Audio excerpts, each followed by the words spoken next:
nome é Astrid Winslow e vivo em Phoenix, Arizona. Sou mãe solteira de uma menina maravilhosa chamada Sofia, que é a luz da minha vida. Trabalho como supervisora de atendimento ao cliente em uma grande empresa de tecnologia, onde os dias são intensos e as noites, muitas vezes, solitárias. Não sou uma escritora nem alguém com histórias extraordinárias para contar, mas o que vivi há um ano foi tão transformador que sinto a necessidade de compartilhar. Acredito que essa experiência não foi só um milagre, mas um chamado para ver a vida de uma forma completamente diferente. Era uma manhã comum no escritório, o tipo de dia que se mistura a tantos outros na memória. O sol escaldante de Phoenix brilhava através das persianas do prédio envidraçado, lançando sombras em padrões geométricos nas mesas de trabalho. Eu digitava freneticamente no teclado, tentando finalizar um relatório que havia atrasado. A sala estava cheia do som de teclas e telefonemas abafados. "Você quer almoçar no refeitório hoje, Astrid?" perguntou minha colega, Lily, equilibrando uma pilha de pastas nos braços. "Não, obrigada. Estou tentando terminar isso antes do prazo. Talvez eu só pegue alguma coisa rápida depois", respondi sem desviar os olhos da tela. A verdade é que eu costumava ignorar as refeições.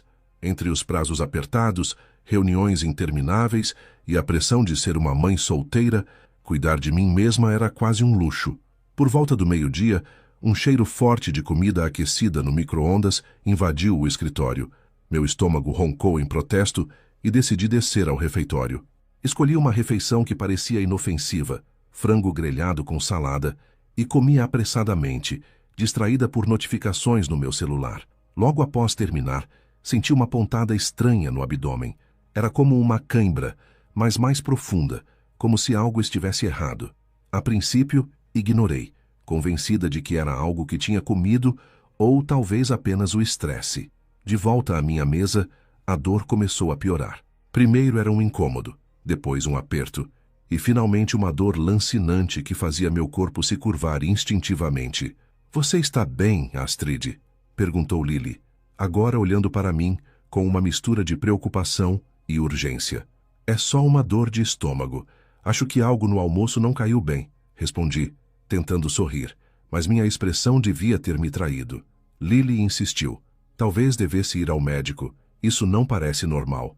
Vou tomar um pouco de água." "Deve passar", murmurei, levantando-me com dificuldade. Caminhei até a cozinha do escritório, sentindo as pernas bambas. Cada passo parecia mais difícil que o anterior. Segurei o balcão com força enquanto enchia um copo com água, minha visão começando a ficar turva.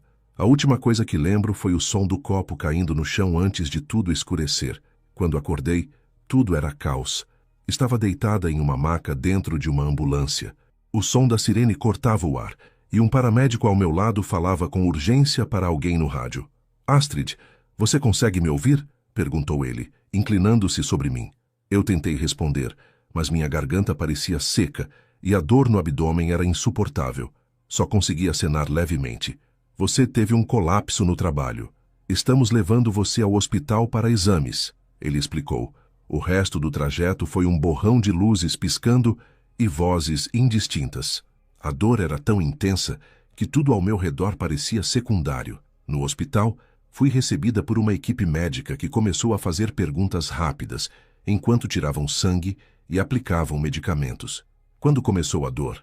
perguntou uma enfermeira, enquanto ajustava um monitor ao meu lado. "Depois do almoço, parecia normal no início", consegui sussurrar, minha voz soando distante. Após uma série de exames, um médico alto e de cabelos grisalhos, que se apresentou como Dr. Ethan Maxwell, entrou no quarto. Ele segurava uma prancheta com um semblante sério, mas não alarmante. "Você tem pedras nos rins, Astrid. Isso pode ser extremamente doloroso e, em alguns casos, complicado. Vamos monitorar sua condição, mas pode ser necessário realizar uma cirurgia se não conseguirmos controlar os sintomas", explicou ele. Eu mal conseguia absorver o que ele dizia. A dor e a exaustão me deixavam entorpecida. Ele me garantiu que a equipe faria tudo para estabilizar meu estado, mas havia algo no tom dele que indicava que não seria uma recuperação simples. Naquela noite, tudo piorou. A febre subiu rapidamente, acompanhada de náuseas intensas, Cada tentativa de me mover era um esforço monumental. Eu podia ouvir fragmentos de conversas dos médicos e enfermeiros que entravam e saíam do quarto. "Saz, ela está desidratada. Os sinais vitais estão instáveis", disse uma voz masculina. "Prepare uma infusão intravenosa. Vamos monitorar durante a noite", respondeu alguém. Eu queria falar, queria dizer que sentia algo mais profundo, algo errado acontecendo dentro de mim, mas minha voz parecia presa. E então, de repente, senti meu corpo desistir. Uma onda de frio tomou conta de mim, seguida por uma escuridão absoluta. Quando a escuridão tomou conta, senti algo mudar. Não foi como dormir ou desmaiar. Era diferente, como se o peso do meu corpo tivesse desaparecido. Subitamente, me vi flutuando acima da cama do hospital, observando a cena abaixo de mim com uma clareza que parecia impossível. Lá estava meu corpo, imóvel, rodeado pela equipe médica. Um monitor cardíaco emitia sons agudos e intermitentes. Dr. Maxwell estava inclinado sobre mim, com uma expressão de concentração absoluta. "Adrenalina, agora", ele ordenou, enquanto uma enfermeira se apressava para preparar uma seringa. Havia algo profundamente surreal em assistir aquilo. Não sentia medo, dor ou ansiedade, apenas uma calma intrigante, como se aquela situação estivesse sob controle, mesmo que eu soubesse que era crítica. Eu vi uma enfermeira ajustar o tubo de oxigênio e outra verificando meus olhos com uma lanterna pequena, suas mãos firmes e experientes. Havia um burburinho constante de vozes técnicas, misturado ao som rítmico das máquinas. Era estranho perceber que eu podia escutar cada palavra com nitidez, como se minha mente estivesse amplificada. De repente, fui puxada para fora do quarto, como se uma força invisível tivesse me envolvido. Não andei nem voei. Era mais como ser transportada. Passei pelos corredores do hospital, vendo cenas que não poderia presenciar de outra forma. Um médico correndo com prontuários, um paciente chorando ao telefone e uma mãe abraçando o filho em um quarto próximo. Uma coisa me impressionou profundamente. Cada emoção parecia estar ao meu alcance. Eu podia sentir o desespero, a tristeza e o amor das pessoas ao meu redor. Era como se eu estivesse conectada a elas, de uma forma que nunca tinha experimentado antes. A transição para outro lugar foi tão natural que só percebi quando já estava lá. O ambiente era completamente diferente de qualquer coisa que conhecia. Era uma sala branca, iluminada por uma luz suave, mas poderosa. Não havia teto, paredes ou chão visíveis, mas eu estava em pé. A sensação era de leveza absoluta, como se o próprio ar fosse feito de energia. Na minha frente, uma porta enorme pulsava com uma luz dourada e vibrante. Era linda, mas também imponente, como se guardasse algo que eu não estivesse preparada para entender completamente. Dei um passo à frente, hesitante. Quando atravessei a porta, fui imediatamente envolvida por uma sensação indescritível de paz. Tudo o que era pesado na minha vida, preocupações, dores, mágoas, simplesmente desapareceu. O mundo que vi além da porta era de uma beleza que palavras não podem capturar. Colinas reluzentes, cores que pareciam vivas e um aroma de flores que parecia tocar a alma. Enquanto explorava esse lugar mágico, senti uma presença. Não era uma pessoa ou uma figura visível, mas uma energia que parecia envolver tudo. Era como se o próprio espaço estivesse vivo, consciente e profundamente amoroso. "Você está segura", uma voz disse dentro de mim. Não era um som externo, mas uma mensagem transmitida diretamente ao meu ser. Era inconfundível, a voz de algo maior do que tudo o que já conheci.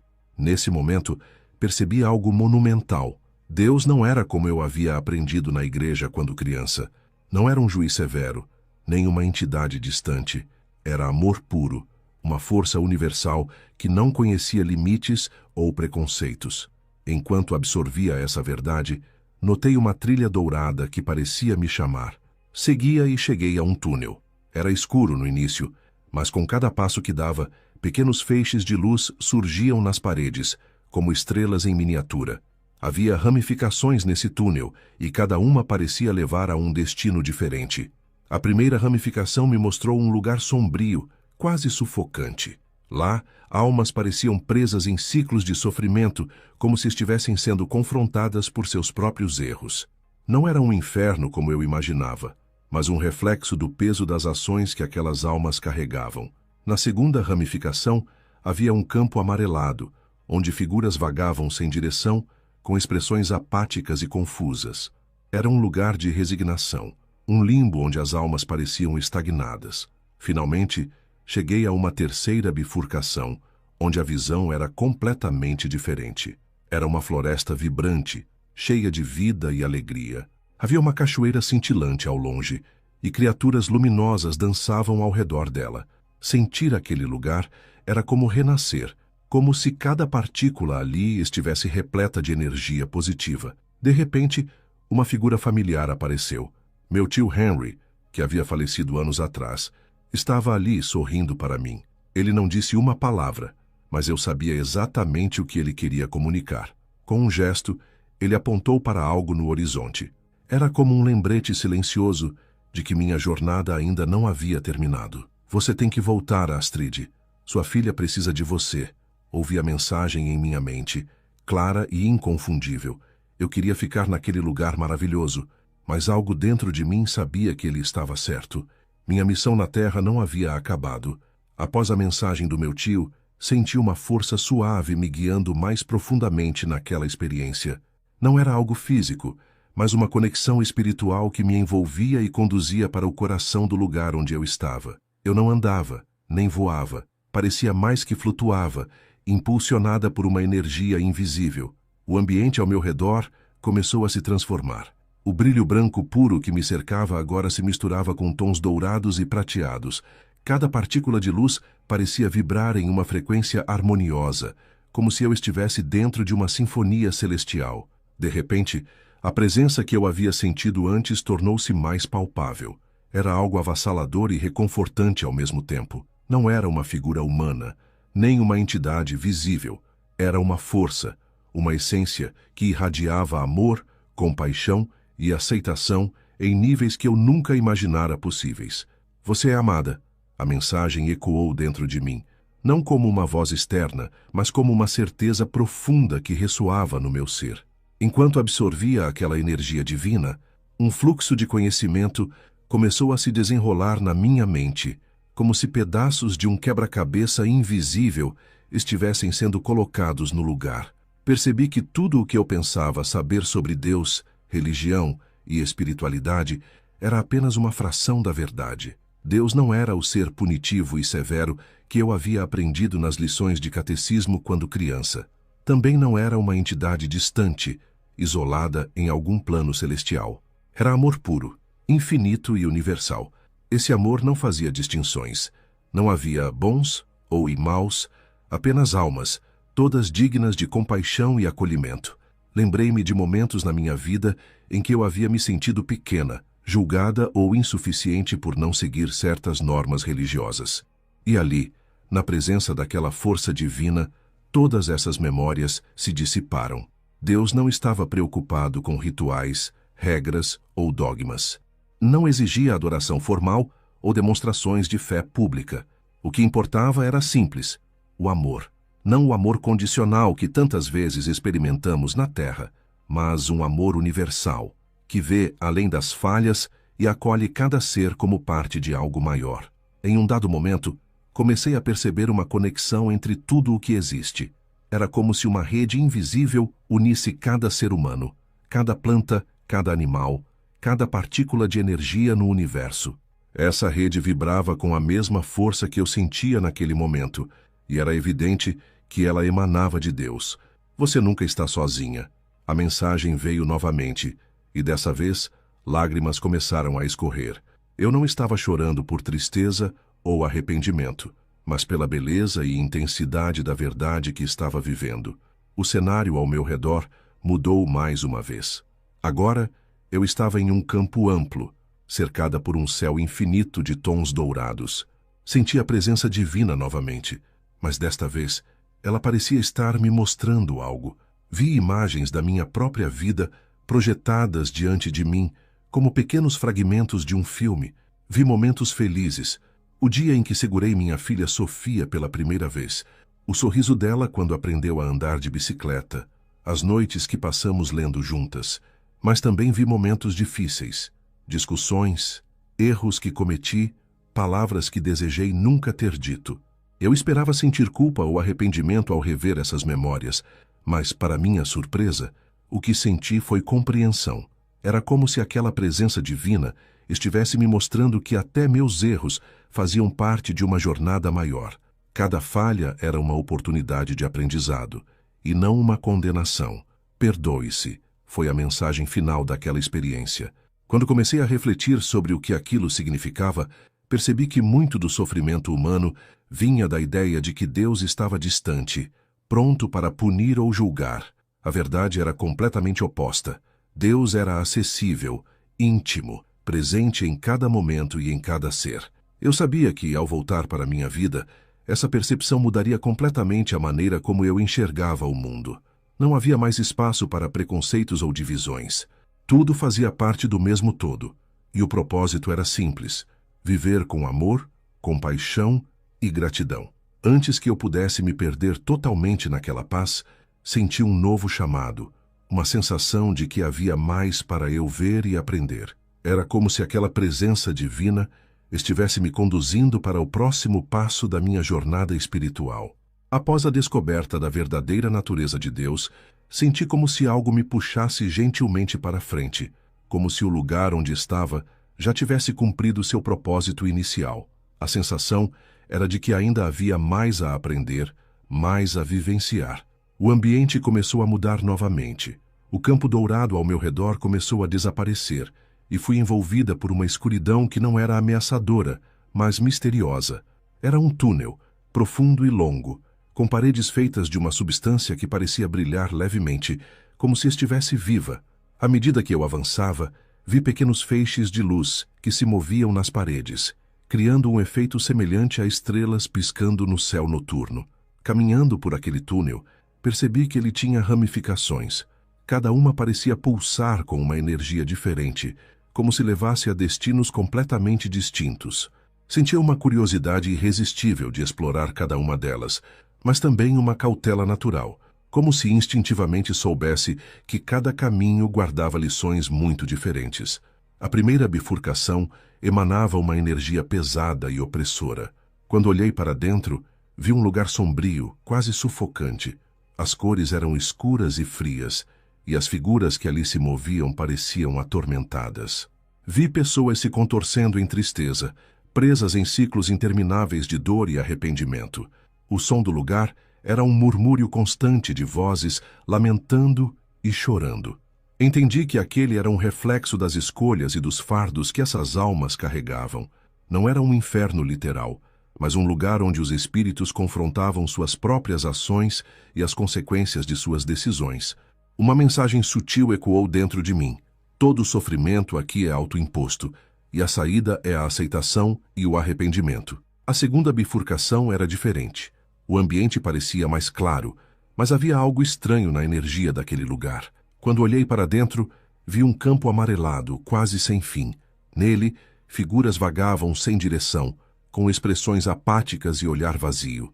Pareciam estar presas em um ciclo de indecisão, como se estivessem esperando por algo que nunca chegava. Esse lugar representava um tipo diferente de estagnação, uma prisão de incerteza e falta de propósito. Fiquei comovida ao perceber como era fácil para as almas se perderem ali, simplesmente por não tomarem decisões ou por não aceitarem o fluxo natural da vida. A terceira bifurcação era completamente diferente. Assim que me aproximei, senti uma onda de calor e alegria me envolver. Era uma floresta mágica, repleta de árvores luminosas e flores que pareciam feitas de luz líquida. Ao longe, uma cachoeira cintilante despejava água cristalina em um lago que emitia uma suave luz prateada. Ali, vi figuras que exalavam felicidade e tranquilidade. Havia criaturas que pareciam saídas de contos de fadas, com formas elegantes e cores vibrantes. Algumas me olharam diretamente, e mesmo sem palavras, transmitiram uma sensação de acolhimento e alegria. Ao me aproximar da cachoeira, senti como se ela representasse algo maior, purificação e renovação. As almas que estavam ali pareciam livres de qualquer peso ou arrependimento. Era como se aquele lugar fosse um destino para aqueles que encontraram paz em suas jornadas. Enquanto eu absorvia tudo aquilo, senti uma presença familiar se aproximando. Virei-me e vi meu tio Henry, que havia falecido anos antes. Ele parecia mais jovem, mais saudável, como se estivesse em sua melhor forma. Seu sorriso era caloroso, e seus olhos transmitiam uma bondade que imediatamente me fez sentir segura. Henry, sussurrei, mas as palavras não saíram como som. Era como se estivéssemos nos comunicando diretamente, sem a necessidade de falar. Ele acenou para mim e me abraçou. Não era um abraço físico, mas um encontro de almas. Em um instante, senti todo o amor e as lembranças que compartilhamos em vida. Ele não precisou dizer nada para que eu entendesse que estava ali para me guiar. Apontando para a floresta e para a cachoeira, ele me transmitiu uma mensagem clara. Este lugar é lindo, mas ainda não é o seu momento. Você tem algo mais importante esperando por você. Logo após o encontro com Henry, fui conduzida para outro lugar. Era um edifício majestoso, feito de uma substância translúcida que parecia cristal, mas que brilhava com uma luz própria. Dentro, havia estantes infinitas, repletas de livros enormes, cada um com uma capa dourada e intricados detalhes. Um ser angelical se aproximou, radiante e sereno, e me levou até um livro específico. Ele explicou, sem palavras, que aquele era o livro da vida, o registro de todas as ações, pensamentos e sentimentos de cada alma. Não tenha medo, disse ele, ao perceber meu receio. Este livro não é para julgar, mas para ensinar. Quando o livro foi aberto, percebi que ele não mostrava apenas meus erros, mas também os momentos em que fui capaz de amar, perdoar e crescer. O anjo me assegurou que falhas podiam ser apagadas por arrependimento sincero, evidenciando a natureza misericordiosa de Deus. Antes de sair, o anjo disse: ainda não é hora de acessar todos os segredos. Sua missão na Terra ainda não foi concluída. Após a experiência com o livro da vida e o reencontro com meu tio Henry, senti uma mudança no ambiente ao meu redor. A luz vibrante e acolhedora que me cercava começou a diminuir, e um leve vento parecia soprar em minha direção, como se estivesse me empurrando de volta para onde tudo começou. Você precisa voltar. Ouvi a voz de Henry ecoando dentro de mim mais uma vez. Ele estava ao meu lado, mas parecia mais distante agora, como se estivesse prestes a desaparecer. Eu não quero ir, respondi, mesmo que minhas palavras não fossem faladas em voz alta. Era uma comunicação de alma para alma, e eu sabia que ele entendia o que eu queria dizer. Henry sorriu com ternura. Eu sei, mas ainda não é o seu momento. Sofia precisa de você. O nome da minha filha reverberou como um sino dentro de mim. Eu a vi, tão claramente como se ela estivesse ali comigo, sua pequena figura sentada na sala de espera do hospital, abraçando um ursinho de pelúcia que ela sempre carregava. Os olhos dela estavam vermelhos de tanto chorar, e ela parecia perdida, assustada, sem saber se veria sua mãe novamente. Meu coração se apertou. A lembrança de sua risada, de suas perguntas curiosas e do jeito como ela sempre segurava minha mão quando estava insegura, veio como um raio de luz. Era impossível ignorar. Ela é sua maior missão, Henry disse, antes de sua figura começar a se dissolver na luz. Confie que estaremos sempre com você, mesmo que você não possa nos ver. De repente, senti meu corpo sendo puxado. Não era doloroso, mas havia uma força irresistível que me sugava de volta pelo túnel pelo qual eu havia vindo. As visões deslumbrantes da floresta, da cachoeira e das bifurcações começaram a desaparecer, substituídas por um vazio silencioso que parecia me preparar para a próxima fase. Comecei a sentir meu corpo novamente, mas não como antes. Era estranho e pesado, como vestir uma roupa que não usava há muito tempo. Lentamente, as sensações voltaram. O som abafado de vozes, o cheiro de álcool hospitalar, a pressão de algo apertando meu braço, provavelmente um medidor de pressão. Meus olhos abriram-se lentamente, e a luz fluorescente do quarto hospitalar parecia incrivelmente forte. Pisquei várias vezes até que minha visão ficasse nítida. A primeira coisa que vi foi o rosto de Dr. Ethan Maxwell, que estava parado ao lado da cama, segurando uma prancheta. Sua expressão era de puro espanto. Bem-vinda de volta, Astrid, ele disse, a voz embargada por uma emoção que ele tentava esconder. Eu tentei falar, mas minha garganta estava seca. Uma enfermeira rapidamente apareceu com um copo de água e um canudo, ajudando-me a beber. Você nos deu um grande susto, Dr. Maxwell continuou, colocando a prancheta sobre a mesa ao lado da cama. Tivemos uma situação crítica ontem à noite. Seu coração parou por alguns minutos. E, honestamente, não esperávamos que você voltasse assim, tão de repente. Havia algo nos olhos dele que mostrava mais do que profissionalismo. Era como se ele estivesse tentando compreender algo que fugia da ciência que ele conhecia. Você se lembra de alguma coisa? Ele perguntou, tentando parecer casual, mas não conseguindo disfarçar a curiosidade. Hesitei por um momento. Como poderia explicar tudo o que havia visto e sentido? Decidi não entrar em detalhes. Apenas balancei a cabeça lentamente. Foi estranho, mas estou aqui agora. Pouco tempo depois, ouvi uma batida leve na porta. Antes que eu pudesse responder, ela se abriu, e Sofia entrou correndo, com lágrimas nos olhos e um sorriso no rosto. "Mamãe!" ela gritou, jogando-se nos meus braços com tanta força que quase derrubou os cabos e tubos conectados ao meu corpo. Eu a abracei com toda a força que consegui reunir, sentindo seu coraçãozinho batendo contra o meu. "Eu estou aqui, meu amor", sussurrei, com lágrimas escorrendo pelo rosto. "Eu sempre estarei aqui." Ela me olhou com os olhos cheios de preocupação. "Eles disseram que você quase foi embora. Você não vai me deixar, né?" Segurei seu rosto com minhas mãos, olhando diretamente em seus olhos. "Nunca. Eu prometo que nunca vou deixar você sozinha." Nos dias seguintes, enquanto me recuperava no hospital, os médicos discutiram minha recuperação como algo quase milagroso. Dr. Maxwell mencionou mais de uma vez que o tempo de parada cardíaca que eu tive geralmente causava danos irreversíveis, mas todos os meus exames voltaram normais. É um daqueles casos que nós, médicos, não conseguimos explicar. Ele admitiu uma noite, enquanto revisava meus sinais vitais. Eu sorri levemente. "Talvez nem tudo precise ser explicado, doutor." Ele me lançou um olhar intrigado, mas não pressionou o assunto. Acho que ele sabia que havia algo maior naquela história. Os dias seguintes à minha alta do hospital foram uma mistura de alívio, reflexão e uma nova sensação de propósito. Enquanto minha recuperação física foi rápida e tranquila, o verdadeiro trabalho estava acontecendo dentro de mim. Algo em minha visão de mundo, de Deus e até de mim mesma havia mudado profundamente. Antes daquela experiência, minha vida era guiada por uma rotina rígida e previsível. Meu trabalho, minha filha, minhas contas, tudo era organizado em uma lista de tarefas que parecia nunca terminar. Eu vivia no modo automático, constantemente me preocupando com o próximo problema, o próximo prazo, sem nunca parar para apreciar o que realmente importava. Agora, cada dia parecia um presente. Abrir os olhos de manhã, sentir o calor do sol, ouvir a risada de Sofia, tudo isso havia ganhado um significado renovado. As coisas que eu costumava ignorar ou considerar triviais agora me enchiam de gratidão.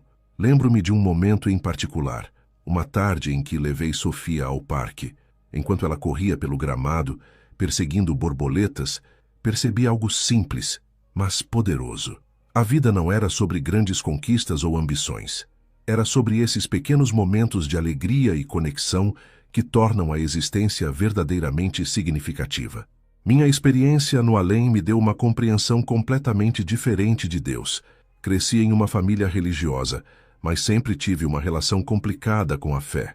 As regras e os julgamentos associados às religiões que conheci muitas vezes me fizeram sentir insuficiente, como se Deus estivesse sempre esperando que eu falhasse. Agora, sabia que Deus não era nada disso. Não havia julgamento, apenas amor. Não havia divisões, apenas unidade. Essa percepção me libertou de muitas das inseguranças que carregava. Quando compartilhei essa nova visão com minha amiga Lily, que era uma devota cristã, ela ficou inicialmente confusa. "Você está dizendo que Deus não se importa com o certo e o errado?" Ela perguntou, franzindo a testa. "Não é isso", expliquei. "Deus se importa, mas não da forma como fomos ensinadas. Não é sobre punição ou recompensa. É sobre amor, sobre aprender com nossos erros e fazer o nosso melhor." Ela ficou pensativa por um momento antes de finalmente sorrir. "Talvez você esteja certa. Talvez a gente complique demais algo que deveria ser simples. Minha transformação não foi apenas interna, ela também se manifestou nas minhas ações. Passei a me envolver mais em causas de caridade, ajudando comunidades locais em Phoenix. Também comecei a dedicar mais tempo à minha saúde e bem-estar. Você está diferente, mamãe, Sofia comentou um dia, enquanto pintávamos juntas na sala de estar. Diferente como? Perguntei, curiosa. Mais feliz, mais calma. Ela respondeu com um sorriso, sua franqueza me desarmando completamente. Era verdade. A ansiedade constante que antes definia minha vida parecia ter desaparecido. Agora, eu estava presente, vivendo cada momento com gratidão e propósito. A maior lição que aprendi foi que a vida não é perfeita, e isso é parte de sua beleza. Os erros fazem parte do processo, e o importante é aprender com eles, não se punir por eles. Também perdi o medo da morte. Antes, a ideia de morrer me aterrorizava, principalmente por causa de Sofia.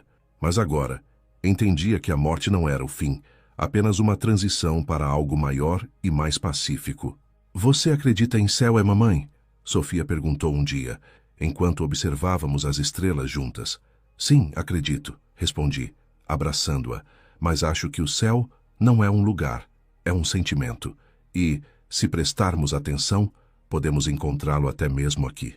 Minha experiência me tornou uma mãe mais presente e amorosa. Sofia não entendia completamente o que eu tinha passado, mas sentia a mudança. Nossa relação se aprofundou, e ela se tornou minha maior motivação para viver uma vida plena e significativa. Um dia, enquanto arrumávamos o quarto dela, Sofia me abraçou de surpresa e disse: Eu sabia que você ia voltar. Eu pedi para Deus não deixar você me deixar. Meus olhos se encheram de lágrimas e percebi que, mais do que qualquer visão ou mensagem no além, minha maior missão estava bem ali, em frente a mim.